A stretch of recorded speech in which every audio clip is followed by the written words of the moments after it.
Bad Taste is a 1987 splatter comedy directed by Peter Jackson. Yeah, that Peter Jackson. And it was Jackson's first film. It took him forever to make. It's a very low-budget movie. As the film begins, you're dumped straight into the action. It's a group of guys in New Zealand fighting an alien invasion.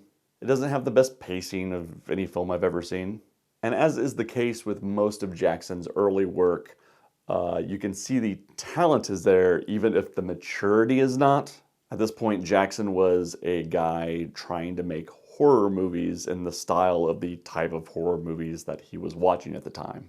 It's very over the top with its blood and gore, but as you watch it, you can tell if this guy had a budget, he'd be a real good filmmaker. All the innovative shooting techniques you see in the Lord of the Rings movies are in this film.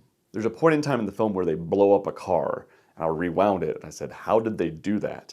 And the answer is, they blew up a car. For a low-budget film, that's pretty impressive. But then 2 scenes later, they blow up a house, and I said, how did they do that on a low budget? And the answer is, it's a forced perspective miniature. It's the same kind of stuff he was doing in Lord of the Rings, just on a really low-budget scale. You can tell from how the film is cut together, how he put together his sets, what he did to hide the fact that the sets and the costumes and whatnot were incredibly cheap. You could really tell that this guy had some talent. He was a diamond in the rough filmmaker, but the talent is there. I mean, if I were a studio exec, I still wouldn't give him $250 million to shoot 3 films at the same time. But you can see how a studio exec with some cojones might do that. It's fun watching famous filmmakers' first films, especially when they come from this low-budget school, to see how they kind of impress, even with absolutely nothing to work with.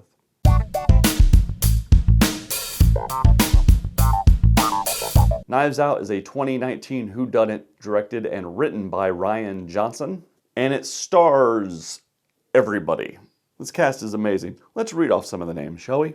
Daniel Craig, Chris Evans, Ana de Armas, Jamie Lee Curtis, Don Johnson. Michael Shannon's in this thing. He's kind of creepy. I like creepy Michael Shannon. Toni Collette's in this flick. Christopher Plummer? Johnson put together a great cast, and they all do uniformly great work in this movie.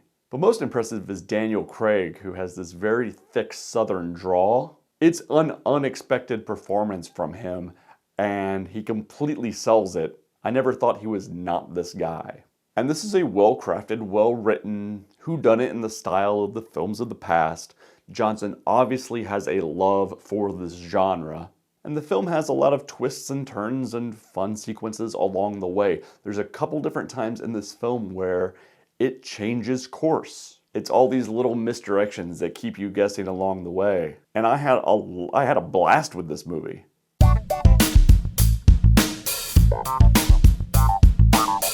In the Heat of the Night is the 1967 Academy Award winner for Best Picture. Stars Sidney Poitier as Virgil Tibbs, a police detective from Philadelphia who is passing through Mississippi and is arrested for a crime he didn't commit solely based on the color of his skin. He's arrested for murder, and as the police begin to realize what they've done arresting this man, the white cops in Mississippi have to deal with the fact that not only have they arrested the wrong guy, but he's a cop and he's also a very good cop. So they're stuck in this situation where they have to ask this guy for help, but at the same time, he's not quite welcome where they are.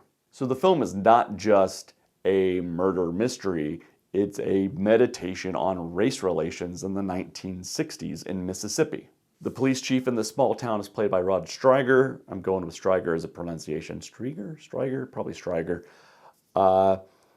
And he has an interesting arc in that, on one hand, it would be really easy to just arrest someone for this crime and get Virgil out of town so he doesn't have to deal with any of the implications of him being here. And on the other hand, the chief realizes that Virgil's a good cop, he's a good detective, and he wants to have him around so that they can arrest the right guy who committed the murder.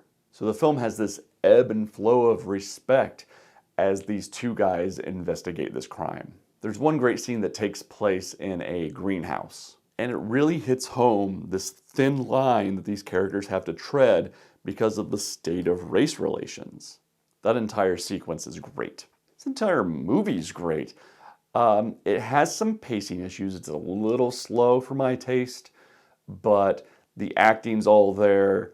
Won Best Picture, so there's a reason for that. It's a classic. Some lines from this movie have become in the zeitgeist of American culture. And I'm just getting to it, so sorry. I wasn't alive in 1967, so it took me a while, but I dug the movie. I liked it a lot.